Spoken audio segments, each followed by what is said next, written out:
Bon retour sur ce plateau de libre expression sur Info TV tous les dimanches à partir de 11h30. Professeur Jean Calvin Abayono, le premier sujet qui nous intéresse ce matin nous amène à faire un bilan ou alors à poser un regard sur l'entourage du président de la République concernant ses 42 ans de pouvoir du chef de l'État. Je disais en ouverture que deux thèses s'affrontent entre ceux qui pensent que l'entourage du chef de l'État ne l'a pas suffisamment aidé au niveau de l'atteinte des résultats et d'autres qui pensent malheureusement, entre guillemets, que c'est le président de la République, son Excellence Paul Biya, qui est véritablement le seul responsable. Moi, je vous pose la question de savoir si l'entourage du chef de l'État, Paul Biya, l'a suffisamment aidé au niveau de l'atteinte des résultats. Merci pour ce temps de parole qui m'est imparti par faire ici. Vous savez, ce que j'apprécie en vous, c'est que vous donnez toujours la latitude aux intervenants d'aller jusqu'au bout de la pensée sans les interrompre. Et vous ne faites pas de censure. C'est pour ça que je vous prierai de me laisser parler. C'est à ce que vous me donnez. C'est à ce que vous me donnez plus la parole. Parce que ce ne sera pas soutenant de thèse. J'ai conscience de ce que, comme le disait Paul Valéry, un philosophe français, la politique est là d'empêcher les gens de s'occuper de ce qui les regarde. C'est justement la raison pour laquelle, lorsqu'on détourne les gens de l'essentiel, il y a plein de dérives. Et c'est l'occasion pour moi de dire à M. Tuile que je suis d'avis avec lui tout au long de cette émission, parce que j'ai façonné un concept qui est celui de la République abîmée. On va en venir. Et vraiment, ma réponse sera d'une irréprochable clarté. Permettez-moi, parce que Prosper vous l'a dit, nous sommes des résistants palestiniens. Nous combattons depuis longtemps. Et nous sommes déterminés à rétablir la vérité historique jusqu'à la mort. Parce que comme je le dis souvent aux uns aux autres, j'ai réalisé qu'avec ma posture, les Camerounais ont soif de vérité. Vous ne vous imaginez pas le nombre de Camerounais qui viennent vers moi, qui m'écrivent, qui me disent « Professeur, on vous encourage dans cette voie ». C'est la raison pour laquelle j'irai jusqu'au bout. Donnez-moi le temps de parole. Allez-y, professeur. Alors, j'y vais. Très bien. Moi, je distingue l'accessoire du principal. Certes, les collaborateurs du président de la République ont des missions bien déterminées. Ils doivent appuyer l'action du président de la République. Qui, conformément à la Constitution, à l'article, on définit la politique de la nation. Et les autres exécutent. Ces collaborateurs ne sont pas exempts de toute responsabilité. Je vous prends 3 exemples. Comme la charité bien ordonnée commence par soi-même, notre secteur de l'enseignement supérieur, 20 ans d'incurie du ministre de l'enseignement supérieur. Les universités qui se meurent, je l'ai toujours dit, je vais pas revenir là-dessus. Son bilan est négatif. Est-ce que je me fais comprendre? La preuve en est même que ceux qui sont des référentiels intellectuels de la société, qui devraient décrire le phénomène, ont peur de parler. Mais moi, je le dis. Je n'ai jamais vu un président de la République laisser une ressource humaine, un organe, un pouvoir pendant 20 ans, sans résultat probant, qu'on maintient, et qui pousse même l'outrecuidance, en disant que Paul Biya et Moïse, vraiment mon frère Elimbi Lobé en face, qui connaît mieux la Bible que moi, il faudrait peut-être que les gens fassent très attention. Peut-être que le professeur... Voilà, alors oui, ça j'en viens. S'il vous plaît. Les arguments. Je vous dis, faisons le bilan de l'université. Il est négatif. C'est vainement que je recherche dans le service public universitaire ce qui marche. Alors tout ce qui intéresse Femme Ndongo, c'est nous parler de Moïse. Je vais le renvoyer aux Saintes Écritures. Exode 3. Versets 7 à 9. L'appel adressé à Moïse par Dieu, qui lui demandait d'aller sauver le peuple israélien de la servitude égyptienne. Ma question, une double interrogation se pose. Paul Biya est-il un appelé de Dieu? Je dis non. 2. A-t-il accompli sa mission? Je dis non. Et je vais le démontrer tout à l'heure. Donc je dis, il ne faudrait pas pousser l'outrecuidance plus loin. On va même au livre de Nombres, chapitre 20, de 9 à 11, là où Moïse a raté sa mission. C'est justement la raison pour laquelle Dieu l'a substitué à Jacob. Donc pour vous dire que nous maîtrisons la Bible, qu'on ne voit pas la Bible au tort d'hasard, pour me résumer, plutôt que de donner un coup de pouce au service public universitaire, vous venez chanter les louanges d'un individu en clamant même haut et fort qu'il n'y a pas Dieu, il est le seul. Vous ne servez pas la cause de celui qui vous a nommé. Et comme je le dis souvent, Paul Biya finira par partir et ces gens vont le relier. 1. 2. Je vais dans le secteur de la santé publique. J'ai eu le bonheur, Prosper et moi, nous avons commencé à enseigner très jeune, et nous avons une cuvée d'étudiants. Il y a un qui est ministre, le ministre de la Santé. Donc j'ai personnellement assuré la direction du mémoire de maîtrise. Alors quand le ministre de la Santé, dans une sortie télévisée, dit que nos plateaux techniques n'ont rien à envier à l'hôpital américain de Ney, à ce qui se passe aux États-Unis, je me dis, vraiment, est-ce que nous vivons dans le même Cameroun? Et je comprends pourquoi un jeune de son âge demande encore à ce que Paul Biya se représente, comme ce que j'ai lu dans la Léquier dernièrement, appel à candidature à Paul Biya 2025, et au-delà, aller à la place des fêtes de Kola. Vous allez voir cette banderole. Je me demande si vraiment nous avons affaire à des Camerounais normaux. Alors, si c'est le ministre de la Santé qui le dit, professeur, si c'est le ministre de la Santé qui le dit, puisque c'est lui et qui est le patron de la santé, entre guillemets, au Cameroun, certainement il sait pourquoi il le dit. Parfait, ici nous allons tous dans les hôpitaux. Moi je vais vous dire, il y a des gens qui meurent aux hôpitaux faute de plateau technique adéquat. De quoi est-ce qu'ils parlent? Toi, est-ce que le ministre ment? Je continue. Je dis bien, mais parfait, ici quand je parle l'eau dans la bouche.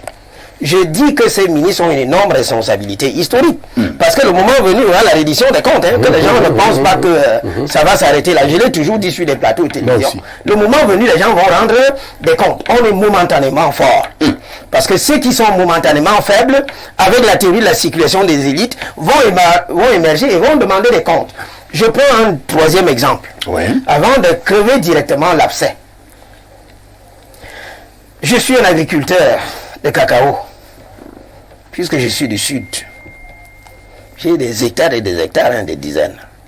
Je me souviens de ce communiqué de presse du ministre du Commerce, qui est également là depuis 20 ans, mon Dieu, pour quel résultat avec l'inflation galopante, on ne maîtrise même plus les prix sur le marché, les salaires n'augmentent pas, qui a déclaré dans ce communiqué du 12 septembre 2024 que le prix du cacao désormais était de 5200 francs. Ce n'est pas ce qui se passe sur le terrain. Donc on peut vous dire que ces collaborateurs ont une énorme responsabilité. Mais pour moi c'est l'accessoire, comme je dirais au passage, dans le discours de l'hymne ancienne. Le président de l'Assemblée nationale, il est là depuis combien? Depuis 1972. Tout ce qui l'intéresse dans ses discours et autres et tout, oui. Paul Biya, l'homme providentiel que Dieu nous a donné. Ce n'est pas ce qu'on demande, ce n'est pas ce que le chef de l'État demande à ses collaborateurs. Je me pose bien la question de savoir si on a conscience de la souffrance des Camerounais. Les gens ont des difficultés à se soigner. On a parlé des néos tout à l'heure. Moi-même à soi, je fais cours sans énergie électrique. Imaginez sans micro ce que ça produit. Vous êtes obligé de crier. Je suis obligé de crier. Regardez au niveau de la poste centrale. Vous avez des nids de poules de près de 50 cm, même en pleine capitale. Mais c'est extrêmement dangereux. J'en viens. Maintenant, pour moi, je vais vous dire, ma réponse sera d'une irréprochable clarté. Et je vais droit au but. Allons-y. Le principal, moi, je suis juriste. Et je suis accroché à l'idée de l'objectivation de la responsabilité. Le principal responsable du drame camerounais, c'est le président de la République. C'est lui le problème du problème camerounais. Pourquoi est-ce que je le dis? Mettons en cohérence le discours politique qu'il s'est délibérément fixé et ce que dit la Constitution. dans son discours d'investiture en 1982, que nous allons exhumer, lorsqu'il accédait au pouvoir, ça, ce discours, tout le monde peut l'avoir.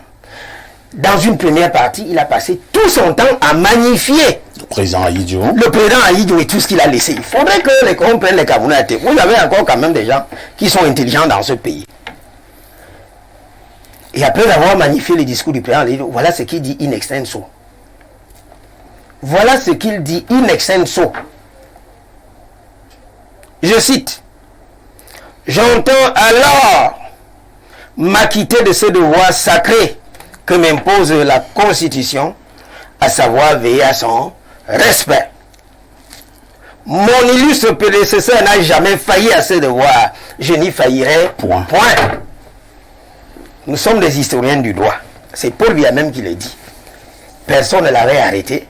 Et je suppose qu'à l'époque, c'est lui-même qui avait écrit ce point. Mon frère Limbi Lobé, ou mon petit frère Blérou, allez-y un peu. L'article 5 de la Constitution.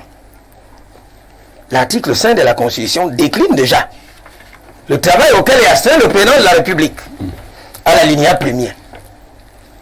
Paul Biya dit qu'il ne faillira jamais. Je vais vous démontrer qu'il a failli. Laissez un peu de côté ses collaborateurs. Hein? On est d'accord que la troupe est à l'image du chef. Tout à fait. La troupe est à l'image du chef. Voilà ce que dit l'article 5, alinéa 1er de la Constitution. Le président de la République est le chef de l'État. Vous savez ce que c'est un chef dans nos sociétés? Dites-nous. C'est celui qui est présent, que l'on voit, qui est au contact des populations et qui résout les problèmes. Question, où est Paul Biya? Moi, je ne le vois pas. Le président est au Cameroun. S'il vous plaît, parfait ici. Moi, je vous parle de moi. Je sais qu'il est au Cameroun. Mais moi, je ne le vois pas. Il travaille. Je ne le vois pas. Vous êtes là quand il travaille?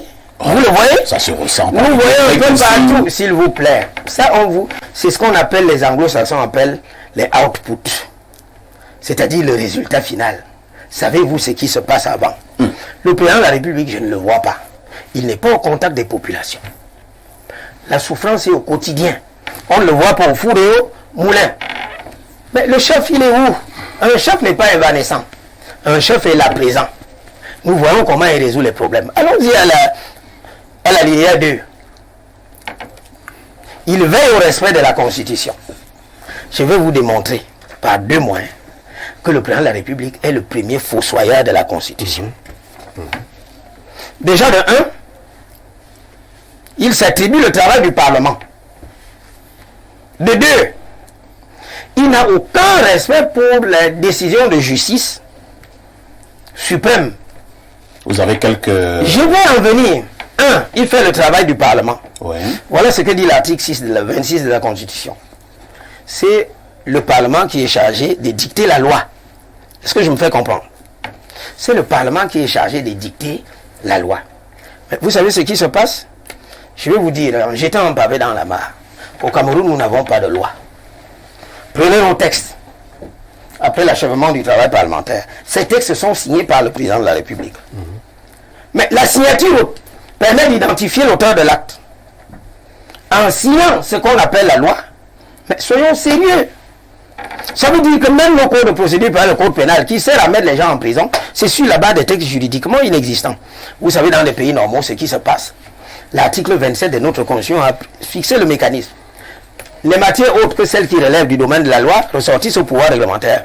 Mais il y a un décret de promulgation de loi. Promulguer la loi par voie de décret et non signé. Vous n'êtes pas l'auteur. Moi, parfait, ici, je ne peux pas signer un arrêt, ni un jugement.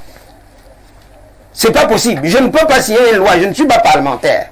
Tout ce que je peux faire avec mon bic rouge, c'est attribuer la note à un étudiant. Le président de la République n'est pas législateur. Il s'attribue le travail du Parlement.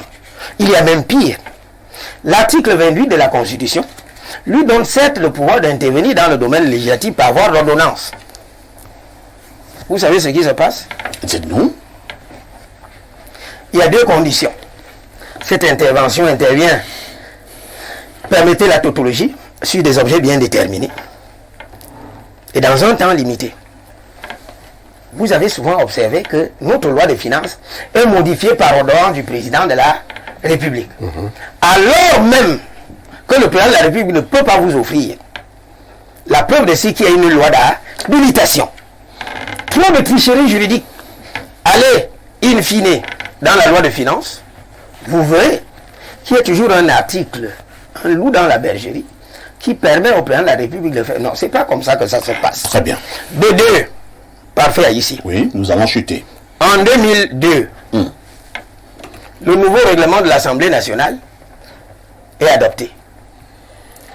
Il passe au crible, à l'époque, de la Cour suprême, agissant en lieu du Conseil constitutionnel qui n'avait pas été mis en place.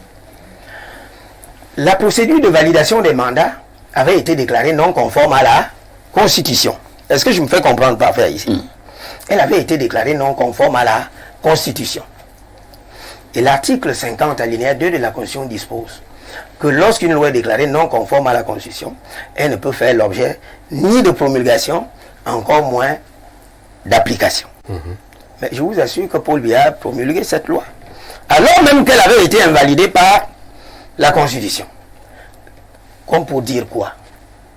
Il a failli à son obligation de respect de la Constitution. Voilà là où je le prends. Et je prends un dernier exemple, vraiment assez symptomatique de ce pays, sauf à me dire que la Constitution est un chiffon de papier. La Constitution est le doigt mère qui lie l'action du président de la République. Il fait le travail du Parlement. Il ne respecte pas les décisions de justice. Et vous allez me dire qu'il n'est pas responsable? Allons-y à l'article 5 de la Constitution pour chuter, parce qu'il y a beaucoup à dire. Voilà ce que dit le Constitution. Le président de la République est élu de la nation tout entière. Ça veut dire que même ceux qui ne lui ont pas octroyé ses suffrages, quand il est élu notre président, on le lui accorde. Mais le Constitution dit, il incarne l'unité nationale. Parfait ici. Dites-moi, le Cameroun est-il un pays uni dans ses composantes sociologiques? Mais le tribalisme a repris des plus belles. Le tribalisme a repris des plus belles. Même entre les micro-communautés, chez nous au sud, que on voudrait faire croire comme qu'il s'agit d'une terre de sainteté politique. C'est-à-dire qu'il y aurait une correspondance absolue entre le sudiste et le RDPC, pourvu quand vous tenez un discours discordant, vous êtes un pestiféré. Moi, je l'ai dit, je ne suis pas du RDPC, et je n'entends jamais y être. Je préfère conserver ma posture de libre penseur. Très bien. Pour ceux qui fustigent même le RDPC, oui, stigmatisé. Regardez ce qui se passe au plan macro avec la guerre au Nozo. Les compatriotes anglophones. La paix n'est pas synonyme d'absence de guerre. La véritable paix est ce que l'on a dans les cœurs. Comme pour dire, pour chuter, il y a beaucoup à dire. oui. Le Cameroun est une société fragmentée et fracassée. Le tribalisme a repris des plus belles. Le vivre ensemble, c'est un slogan politique que l'on veut forcer dans les esprits alors que la réalité est haute. Et je termine en disant, je n'y faillirai point. Voilà ce que la Constitution lui demande de faire. Le résultat, c'est lequel? Il a failli. Et de ce point de vue, je conclus, le principal responsable du drame camerounais, c'est le président de la République. Je dis tout à l'heure que je ne vois pas. C'est compris.